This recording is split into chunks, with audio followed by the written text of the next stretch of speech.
श्री कृष्ण कन्हैया लाल की जय। श्री निजानंद स्वामी की जय। श्री प्राणनाथ प्यारे की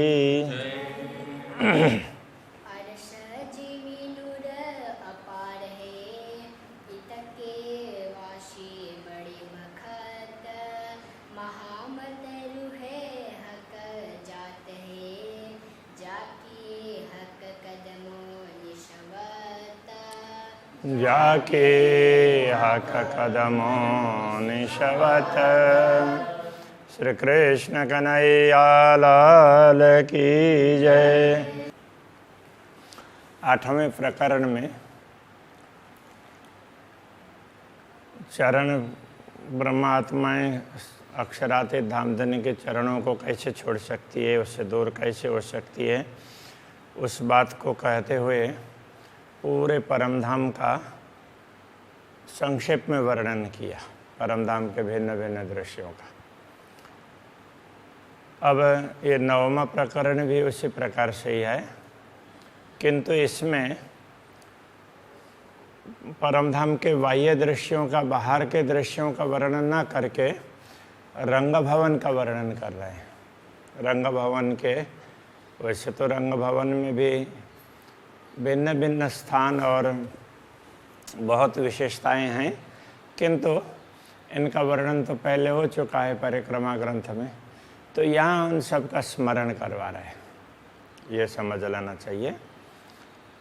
ये भी उसका चरण का संबंध वही बता रहे हैं।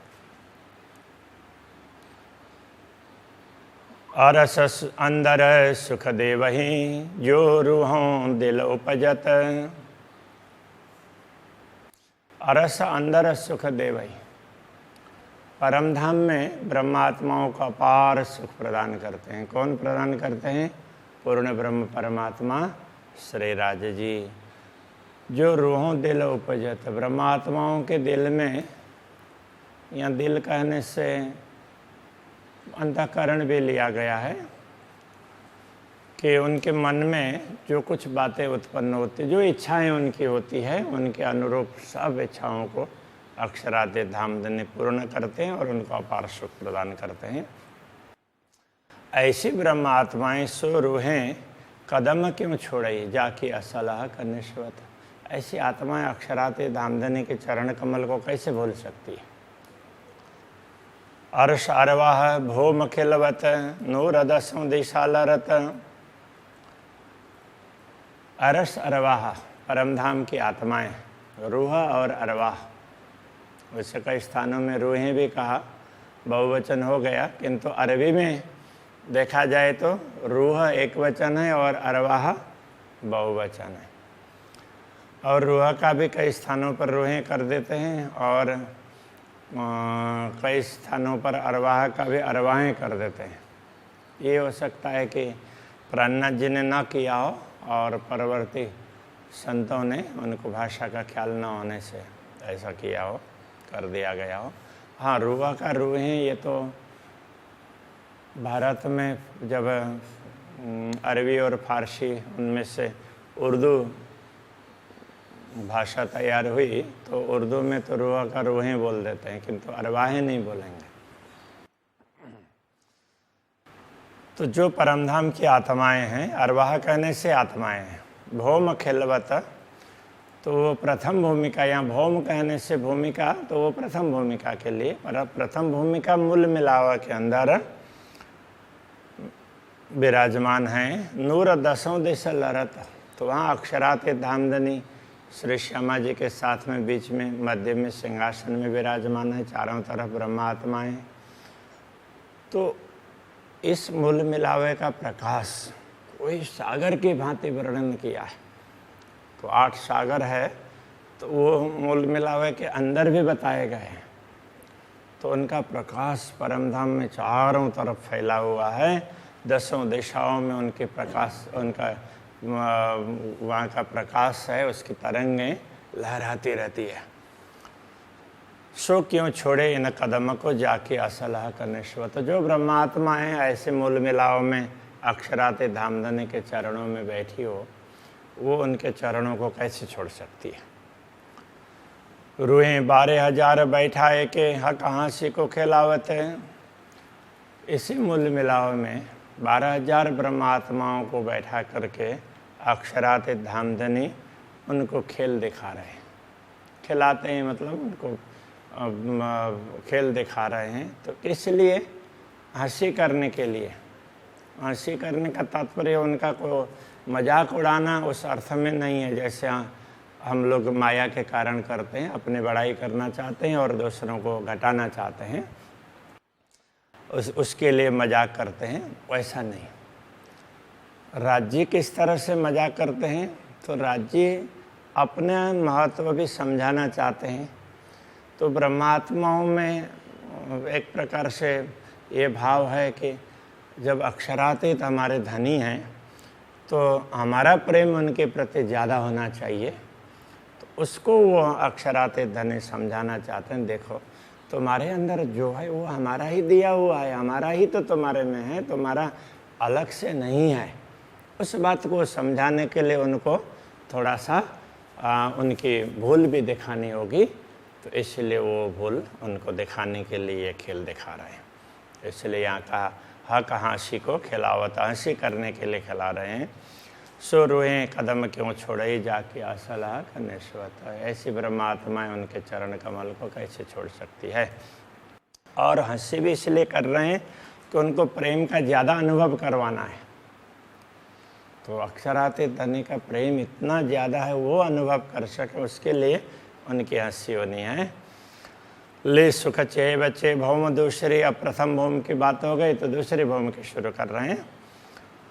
दूसरी भौम में चह बच्चा, तो जो जिसको खड़ो कली कहा वो जलकुंड विशेष, तो वहाँ जलकुंड में जा कर के जल क्रीड़ा करते हैं और फिर रंग भवन के अंदर आकर के जहाँ भूल भुलौनी के मंदिर हैं, बीच में चबूतरा है, तो उसमें बैठ कर के श्रृंगार करते हैं और फिर भूल भुलौनी की अलग अलग लीलाएं करते हैं। तो उसकी बात कर रहे हैं दूसरी भौम में, जहाँ वो जलकुंड खुलता है।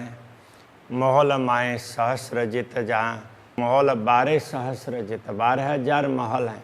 यहाँ महल कहने से मंदिर, 12,000 मंदिर भूल भुलौनी के जहाँ पर हैं।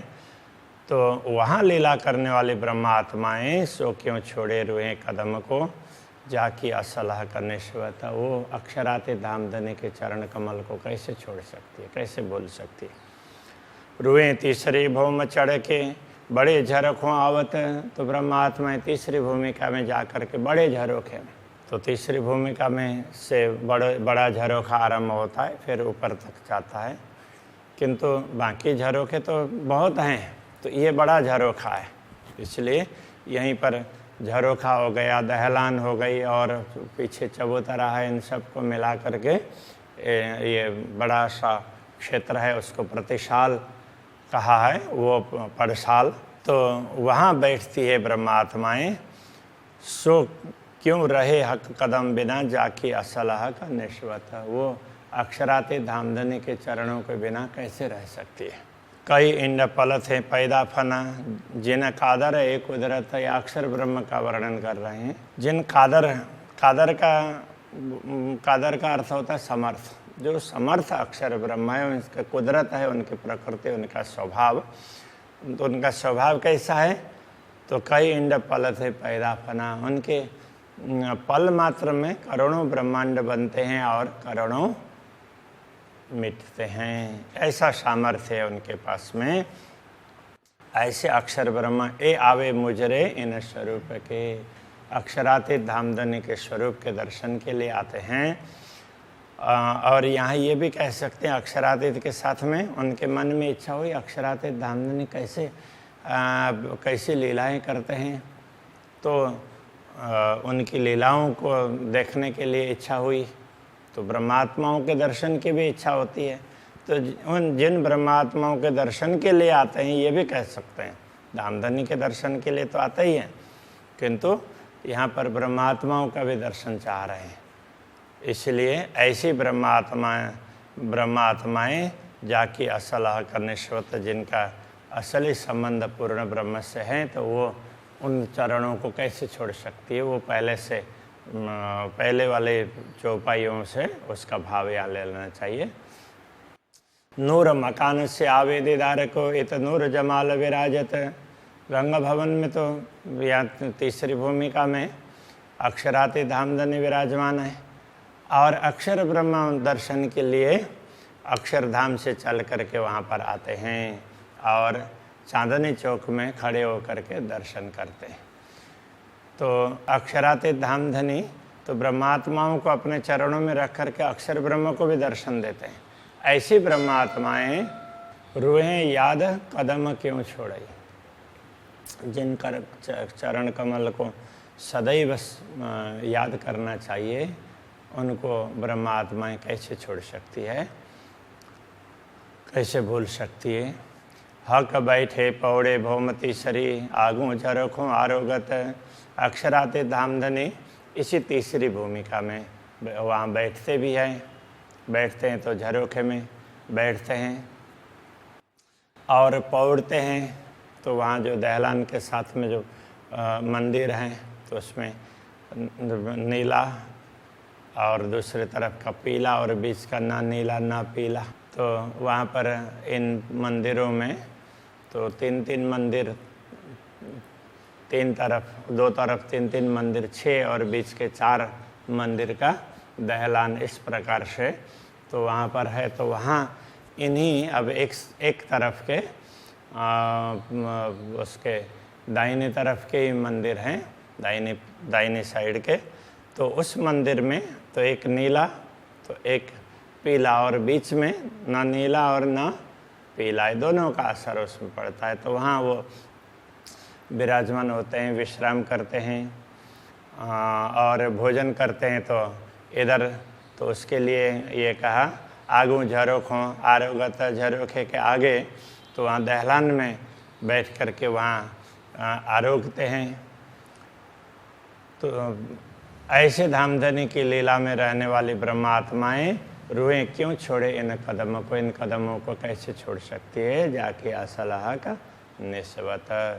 रूहें अरश अजीम की भौम चौथी देखे निरत। परमधाम की आत्माएं चौथी भौम के नृत्य को भी देखती है। ऐसी आत्माएं सोह का कदम क्यों छोड़ई, अक्षराति धामधनी के कदम को कैसे छोड़ सकती है, जाके असलह का निस्बत, जिनका असली संबंध पूर्ण ब्रह्म से है। रूहें अर्श अजीम की 5वीं भौम पौड़ा था, 5वीं भूमिका की बात कर रहे हैं। परमधाम की आत्माएं 5वीं भूमिका में विश्राम करती है। वो भी अक्षराति धामधनी का मंदिर बीच में है और चारों तरफ ब्रह्मात्माओं के मंदिर है।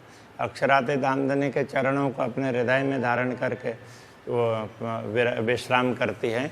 तो ऐसी आत्माएं उनके चरणों को कैसे छोड़ सकती है, तो ये कहना चाह रहे हैं। तो सुपने कदम न छोड़ई, जाके असलह का निस्बत। रूहें अर्श अजीम की भौम छठी कई जुगत।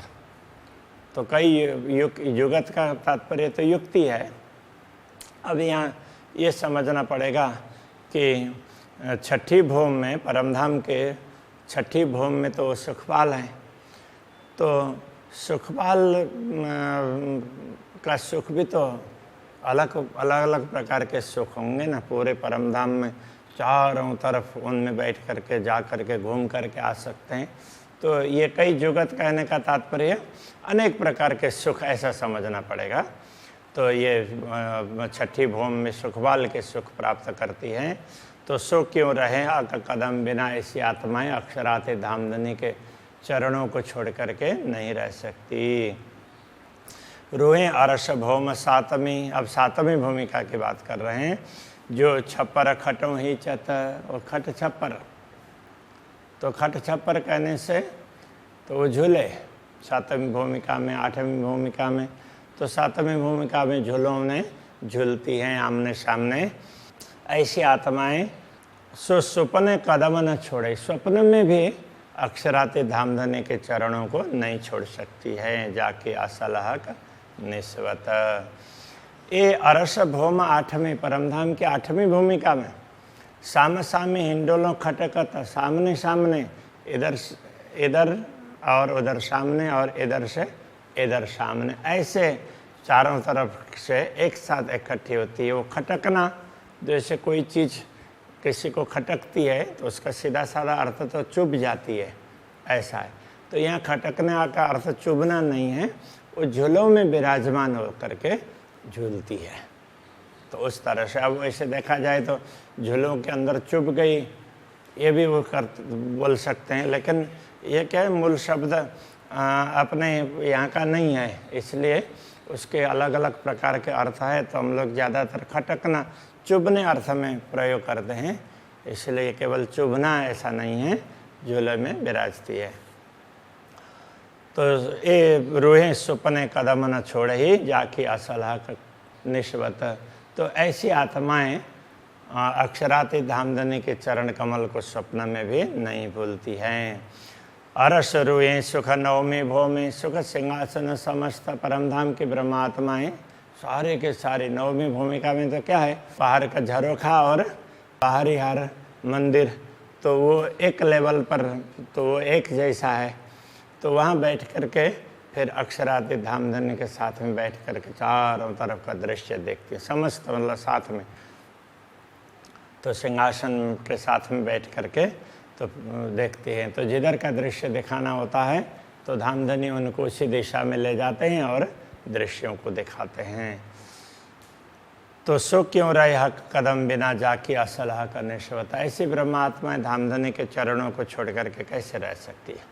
रूहें रहे वे अर्श में जो सुख झरोखे भोगवता। तो अब ये भी झरोखे के सुख हैं, चारों तरफ दर्शन करना। तो नवमी भूमिका में रह करके इन सुखों को भोगने वाले ब्रह्मात्मा हो गए। सो क्यों रहे हक कदम बिना धामधनी के चरणों के बिना वो कैसे रह सकती है। जाकी असलाह का निस्बत हक हादि रूहें सुख अरस चांदनी अरस अंबर ज्योत होवत।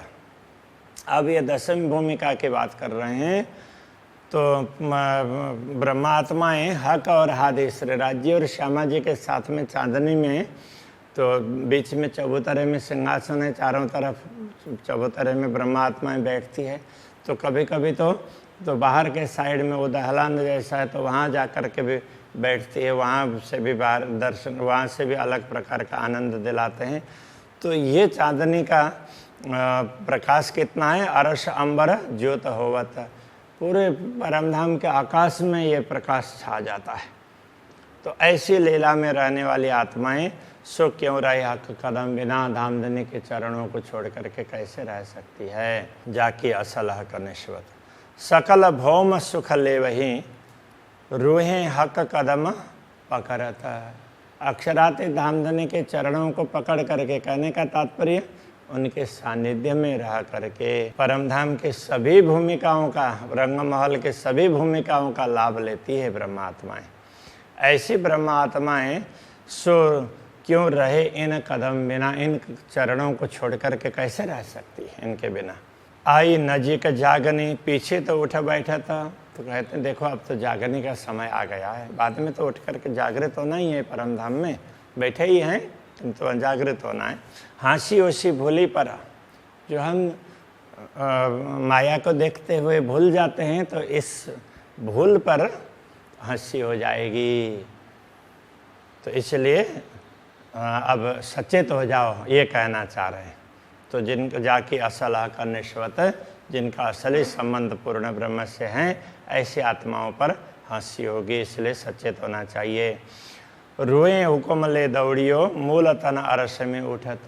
तो ब्रह्मात्माएं तो अक्षराती धामधनी के आदेश से तुम दौड़ो, कहने का तात्पर्य यूँ तैयारी कीजिए, आगू करनी है दौड़, इस तरह से तैयार हो जाओ, सचेत हो जाओ, जागृत हो जाओ। मूल तन अरस में उठत, मूल परमधाम के मूल तन परात्मा में जागृत होना है। तो हाँ कहाँ शशि तुम ऊपर, तुम यदि जागृत नहीं होगे तो धामधनी तुम पर हंसी करेंगे। रुएं क्यों भूली ए निस्बत। तो ब्रह्मात्मा इस संबंध को कैसे भूल सकती है। तो इसमें कहने का तात्पर्य तुम सचेत हो जाओ, जागृत हो जाओ, अन्यथा धामधनी तुम्हारे ऊपर हंसी करेंगे। तो इस दृश्य को तुम कैसे भूल सकती हो। आया नजीक बखत मोमिनो, क्यों भूली आदि नश्यत। अरे ब्रह्मात्माओं, जागृत होने का समय आ गया है, इसलिए सतगुरु के उपदेश को, नश्यत उपदेश, उसको तुम भूलो मत। जो सुपने कदम न भूलिए, हंसी कसों ले निश्वत। यदि स्वप्न में भी धामधनी के चरणों को नहीं भूलेंगे तो हंसी कसों ले निश्वत। जब जागृत होंगे तो हम भी खुश हो जाएंगे धामधनी के साथ में, तो हमें भी लगेगा कि चलो हम भूले नहीं, हम सचेत रहे, ऐसा होगा। और ये विश्वास होना चाहिए, अब इससे जागृत हो जाओ। इसके लिए लाहा लीजिए दोनों ठौर का, सुनो मोमिनो कहे महामत। तो महामती कहते ही ब्रह्मात्माओं सुनो, दोनों स्थानों का लाभ लेना चाहिए। एक तो दुनिया, तो दुनिया में भी जागृत होकर के दूसरों को भी जागृत करो, तो एक लाभ हो गया। और परमधाम में जागृत होते हैं और वहाँ पर फिर भूल गए हैं ऐसा करके, तो वो उस समय हास्य का पात्र नहीं होना पड़ेगा। तो धामधनी भी कहेंगे ओ तुम तो बड़े अच्छे रहे, तो तुम भूले नहीं, तो दोनों ठौर का लाभ हो गया ना। तो इस प्रकार से लाभ लेना है। क्यों सुपने ए चरण छोड़िए, जाकि अपनी असल निश्वत। इसलिए स्वप्न में भी इन चरण कमल को छोड़ना नहीं चाहिए, क्योंकि हमारा असली संबंध इन्हीं चरणों के साथ में है। इस प्रकार से चरण कमल की महिमा समझाइए। तो ये 3 या 4 प्रकरणों में तो ये चरण कमल तो शुरू से ही है, किंतु तो जाकि असल हक निश्वत, ये चतुर्थ चरण के साथ में शायद 3 प्रकरण हुए हैं, इसके द्वारा इस प्रकार समझाया। अब दूसरे प्रसंगों को समझाएंगे, तो अभी के आज के प्रसंग को यहीं पर रखते हैं। श्री कृष्ण कन्हैया लाल की जय। अपनी असल निस्वत,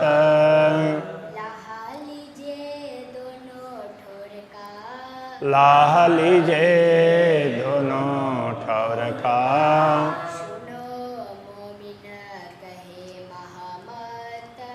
सुनो मोमिनो कहे महामत।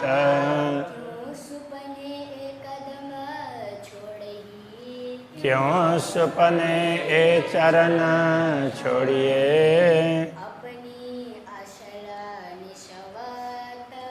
अपनी असल निश्वत।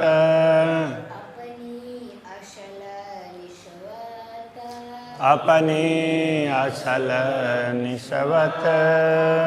कृष्ण कन्हैया लाल की जय, श्री सद्गुरु महाराज की जय, श्री प्राणनाथ प्यारे की जय, श्री पांचनौतनपुरी धाम के जय, जगत गुरु आचार्य श्री 108 कृष्ण मणि जी